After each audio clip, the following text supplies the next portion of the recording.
నమస్తే, నేను మీ ఈశ్వర్. D6 న్యూస్కి స్వాగతం. వార్తల్లోని ముఖ్య అంశాలు.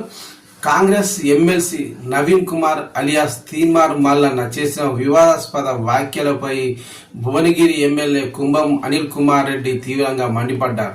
మల్లన్న తన స్థాయి మరిచి మాట్లాడుతున్నారని, పార్టీకి వ్యతిరేకంగా వ్యవహరిస్తున్నారని, అసహ్యకరంగా ఉందని ఆగ్రహం వ్యక్తం చేశారు. పార్టీ క్రమశిక్షణను గౌరవించకుండా ఆయన వ్యవహరించిన తీరు సహించరానిదని స్పష్టం చేశారు. నల్గొండ ఎమ్మెల్సీ ఎన్నికల్లో మల్లన్నను గెలిపించేందుకు భారీగా డబ్బులు ఖర్చు చేశామని అనిల్ కుమార్ రెడ్డి తెలిపారు. పార్టీ సాయంతోనే ఆయన గెలిచారని, ఇప్పుడు అదే పార్టీపై విమర్శలు చేయడం తగదని అన్నారు.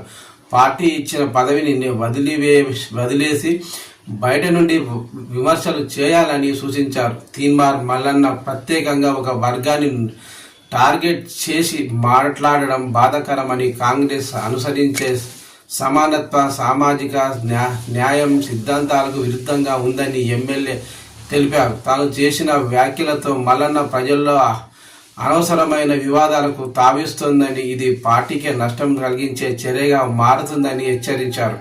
పార్టీ నాయకత్వం మల్లన్నపై తగిన చర్యలు తీసుకుంటుందని అనిల్ కుమార్ రెడ్డి స్పష్టం చేశారు. క్రమశిక్షణ సంఘం ద్వారా ఆయనపై విచారణ చేపట్టాలని, నియంత్రణ చర్యలు తీసుకోవాలని డిమాండ్ చేశారు.